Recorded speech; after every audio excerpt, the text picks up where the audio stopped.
Ram sir, सबसे पहला question तो यही है कि ये शॉर्ट फिल्म होती क्या है और इसकी बनाने के पीछे का प्रोस्पेक्टिव क्या होता है?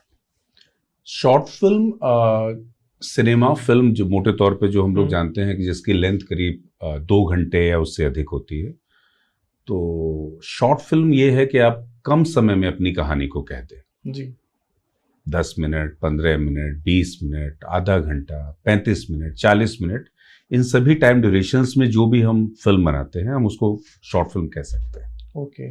और इसको बनाने का जो पर्सपेक्टिव है वो यही है कि आप बहुत बड़े लेंथ की फिल्म बनाने के लिए आपको ज़्यादा रिसोर्स की ज़रूरत पड़ती है, ज़्यादा पैसों की ज़रूरत पड़ती है, टेक्निकल एफिशिएंसी की ज़रूरत पड़ती है, इक्विपमेंट्स की ज़रूरत पड़ती है। पर हाँ, शॉर्ट फिल्म आपके पास यदि ज़्यादा पैसे नहीं हैं, रिसोर्स नहीं है, उस तरह से टेक्निकल क्रू नहीं है, तो फिर भी आप इसको बना सकते हैं। क्या शॉर्ट फिल्म बनाने के लिए स्क्रिप्टिंग किसी से लिखवाना, स्क्रिप्ट राइटर जिस तरीके से होते हैं, जरूरी होता है? ये कोई भी बंदा अपनी स्क्रिप्टिंग खुद लिख के और खुद उसको फीचर कर सकता है? दोनों तरीके हो सकते हैं। जी। ज्यादा बेहतर क्या रहता है? ज़्यादा बेहतर तो यही है कि आपकी अपनी कहानी हो, लेकिन मुझे तो लगता है कि अगर आप अभी शुरुआत कर रहे हैं तो आपको जो कहानियां पहले से लिखी गई हैं अगर आप उन पर काम करेंगे तो बेहतर होगा। क्योंकि फिल्म मेकिंग अपने आप में एक अलग क्राफ्ट है और स्क्रिप्ट राइटिंग एक अलग क्राफ्ट है। तो अगर आपको स्क्रिप्ट राइटिंग की इतनी अभी समझ नहीं है तो अच्छा तो यही है कि आप किसी इंडिपेंडेंट स्क्रिप्ट राइटर से मिलें, बात करें, उसकी कहानी को लें और फिल्म को बनाएं। लेकिन जैसे जैसे आप परिपक्व होते जाएंगे, आपको कहानी की समझ आपकी बेहतर होगी, तो आप अपनी कहानी लिखिए, उस पर काम करिए। तो जितने भी बड़े डायरेक्टर्स हैं देखते हैं वो अपनी कहानियां लिखते हैं और उस पर काम करते हैं। ज्यादा किस टाइप की शॉर्ट फिल्म पे व्यूज आते हैं? रोमांटिक पर या फिर हॉरर पर या फिर कॉमेडी पर? ज्यादा क्या चलता है? मैं तो यूट्यूब चैनल अभी स्टोरीग्राम फिल्म्स हमारा है, तो उस पर मेरा जो अनुभव है वो तो यही कहता है कि रोमांटिक फिल्म लोग ज्यादा पसंद करते हैं यूट्यूब पर। रोमांटिक में भी सर 2 टाइप की होती हैं, एक हैप्पी एंडिंग होती है, एक सैड रियलिटी होती है। जर्नी है, अगर किसी की जर्नी लोगों को अच्छी लग गई तो अगर अंत उसका उतना दुखांत है तो भी लोग कनेक्शन तो बन ही जाता है। जब लोगों को किरदार अपने जैसे लगते हैं और उस कहानी में उनको कुछ ऐसा लगता है जिससे वो रिलेट कर पाते हैं तो फिर वो अच्छा लगता है। हाँ, अगर हैप्पी एंडिंग है तो निश्चित रूप से वो लोग ज्यादा पसंद करते हैं, ये तो सबको पता है। अगर किसी को शॉर्ट फिल्म बनानी है तो वो कितने पार्ट में उस काम को डिवाइड करे? 3 पार्ट में ही इसको हम डिवाइड कर सकते हैं जी। अगर हम स्क्रिप्टिंग को अलग कर दें कि अगर स्क्रिप्ट तैयार है आपकी, उसके बाद 3 पार्ट। क्या क्या? प्री प्रोडक्शन, प्रोडक्शन और पोस्ट प्रोडक्शन। जी। प्री प्रोडक्शन में कई लोग स्क्रिप्टिंग को भी उसमें ऐड करते हैं, पर मैं उसको ठीक नहीं समझता हूं। मैं ये मानता हूं कि स्क्रिप्टिंग बिल्कुल एक अलग क्राफ्ट है। आपके पास स्क्रिप्ट आ गई है, उसके बाद प्री प्रोडक्शन शुरू होता है। उसमें कितने सीन्स हैं, कितने कैरेक्टर हैं, उसमें सबकी कास्टिंग करनी है, उसमें आपको लोकेशंस देखनी है, फिर उसके बाद आपको उसको शेड्यूल बनाना होता है कि एक ही तरह की लोकेशन को आप एक ही दिन में शूट करेंगे जिससे आपको ज़्यादा शिफ्टिंग ना करनी पड़े। और उसमें प्रॉप्स क्या क्या लगेगी, कहानी में अगर कोई प्रॉप्स है कि अगर कोई प्रॉप्स ये है कि कोई टीचर, अगर मान लीजिए कोई क्लासरूम का सीन है और टीचर रिजल्ट बांट रहा है तो वो रिजल्ट चाहिए होंगे ना आपको, 25, 30, 40 रिजल्ट चाहिए होंगे ना जो जा रहा है सबके पास और उसको दे रहा है जी। तो हर सीन को आप पढ़ेंगे तो उसमें प्रॉप्स की रिक्वायरमेंट। अब आप किचन में अब स्क्रिप्ट राइटर ने लिख दिया कि संध्या किचन में चाय बना रही है, तो उसने तो लिख दिया कि संध्या चाय बना रही है, लेकिन किचन में तो सारी चीजें होनी चाहिए ना। फिर वो आप अपने इमेजिनेशन से सोच लेंगे कि चाय बना रही है तो चाय पत्ती भी डालेगी, चीनी भी डालेगी, डायरेक्टर कुछ भी सोच सकता है ना। वो तो शॉट ही शुरू कर रहा है कि चाय चढ़ी हुई है और उस पर एक हाथ आया और चाय पत्ती डाली, वो खोल रही है, फिर चीनी डाली। तो आप कह देंगे नहीं, वहां तो राइटर ने तो लिखे ही नहीं, तो अगर चीनी वो चाय बना रही है तो वो सब आपको थोड़ा सा अपने इमेजिनेशन पे काम करना होता है कि क्या क्या चीजों की आवश्यकता हो सकती है।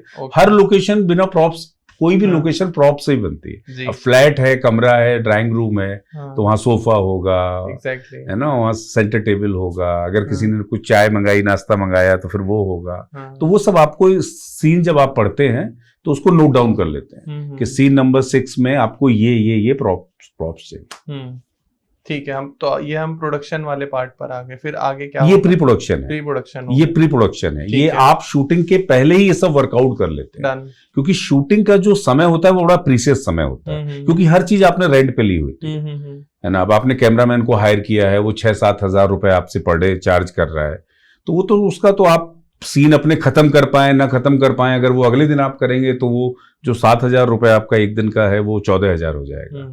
साउंड वाला अगर आपने हायर किया है, मेकअप आर्टिस्ट आपने हायर किया है, आर्टिस्ट आपने हायर किया है, तो ज्यादातर सब पर डे पे हायर होते हैं। तो अगर आपका एक दिन का काम 2 दिन में चला गया तो फिर वो तो आपको दूना पैसा लग जाएगा। तो बेहतर तो ये है कि जितना अच्छा आप प्री प्रोडक्शन करके रखेंगे, तो जितना अच्छा आप प्री प्रोडक्शन करेंगे उतना अच्छा आप प्रोडक्शन में, आप कहते हैं ना कोई भी काम आप करते हैं तो उसकी तैयारी करते हैं ना। हाँ जी। तो अगर कोई भी आप किसी टूर पे जा रहे हैं तो आप जितना अच्छा अपना काम पहले से सब कुछ कर लेंगे कि मैंने कपड़े सही से रख लिए हैं कि नहीं, टिकट्स कहाँ रखने हैं, तो जितना आप ऑर्गेनाइज्ड होंगे उतना बेहतर आपका ट्रिप होगा। सो उसी तरह प्री प्रोडक्शन इसीलिए है कि आप जितना ऑर्गेनाइज कर लेंगे चीजों को उतनी अच्छी आपकी शूटिंग होगी। और फिर प्रोडक्शन में क्या क्या पार्ट इंक्लूड होता है? Production is totally a shooting work. Shooting work, हाँ, वहां पर आप आते हैं, आर्टिस्ट को स्क्रिप्ट मिल जाता है, वो अपनी लाइंस देख लेता है और साइमल्टेनियस उनका मेकअप भी चलता रहता है। एक असिस्टेंट डायरेक्टर उनको लाइंस करा रहा होता है, उसको आगे पीछे का सिचुएशन बता रहा होता है, क्योंकि आप जब शूटिंग करते हैं तो किसी एक बीच के हिस्से की करते हैं। मान लीजिए कोई आप फिल्म कर रहे हैं और उसमें 50 सीन है टोटल, तो आज आपका सीन नंबर 23 है, तो आर्टिस्ट को नहीं याद होगा कि 23 नंबर सीन के पहले क्या क्या हुआ था। तो आपका काम है कि आप आर्टिस्ट को बताइए कि इससे पहले ये हो चुका है, आपकी मदर बीमार थी, आप उनको हॉस्पिटल में ले गए, आप पैसे नहीं चुका पाए, और अब आप यहाँ ये सड़क पे बैठे हुए हैं और अब आप सोच रहे हैं कि आपको क्या करना है। अब आपको एटीएम दिख रहा है सामने और आपके दिमाग में आ रहा है कि चलो कुछ तो इस तरीके से उसको आपको आर्टिस्ट को पूरा जर्नी उसकी बतानी होती है कि अभी वो कहाँ बैठा हुआ है। ओके। तो उसके बाद फिर उसका मेकअप हो जाएगा, मेकअप होने के बाद उसको कॉल किया जाएगा, लाइटिंग होगी। सबसे इंपॉर्टेंट पार्ट किसी भी फिल्म मेकिंग का लाइटिंग है। वहां की पूरी उस लोकेशन की लाइटिंग होगी। लाइटिंग के बाद में ब्लॉकिंग होगी, ब्लॉकिंग का रिहर्सल्स होगा, क्योंकि लाइट के हिसाब से ही ब्लॉकिंग होती है। ओके। आपको कैमरामैन को पहले बता देना पड़ता है कि भैया यहाँ पर ये व्यक्ति बैठा है, 2 डायलॉग बैठ के बोलेगा, इस पर्टिकुलर डायलॉग पे उठ के वो यहाँ पर आके खड़ा हो जाएगा। ठीक है। तो सिनेमेटोग्राफर को वहां की भी लाइटिंग करनी है, जहां पे वो खड़ा होगा वहां की भी लाइटिंग करनी है। अगर वो एक कदम भी आगे या पीछे खड़ा होगा तो वहां पे लाइट नहीं होगी और वो रिटेक करना पड़ेगा। ऐसा थिएटर में भी होता है, वहां भी बताया जाता है कि भैया आप लाइट पकड़िए कि लाइट कहाँ पर है। तो ये सारी चीजें शूटिंग में होती है। फिर रीटेक्स होते हैं, डायलॉग्स बोलता है, डायरेक्टर उसके परफॉर्मेंस को देखता है, अगर वो सेटिस्फाइड होता है तो कहता है ठीक है, नहीं होता है तो कहता है एनजी शॉट है, नॉट गुड, ओके का उल्टा, तो कहेगा एनजी है, एनजी मतलब नॉट गुड है। हाँ, तो कहेगा एनजी है, फिर से करेंगे जी। तो वो उसको कुछ इंस्ट्रक्शंस देगा कि भैया इसको ऐसे बोलो, फील नहीं आ रहा है, तो वो फिर से उसको बोलेगा। बोलने के बाद जब उसको ठीक लगेगा तो ठीक है। तो कई बार वो 1 टेक में हो जाता है, कभी 10 टेक में होता है, कई बार 100 टेक भी हो जाते हैं। 100 टेक भी होते हैं, वो तो आर्टिस्ट के परफॉर्मेंस के। प्रोडक्शन का ही क्वेश्चन है कि सबसे ज्यादा टफ किस टाइप के रीटेक होते हैं?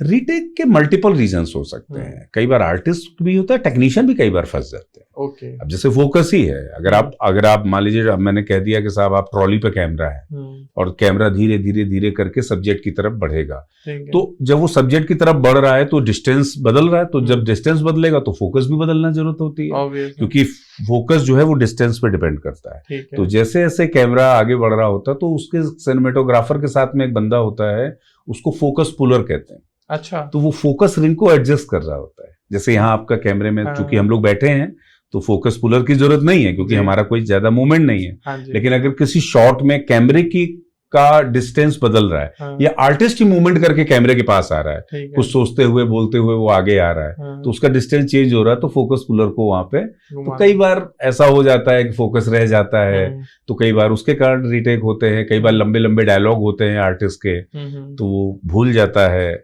तो उस पर भी दिक्कत होती है।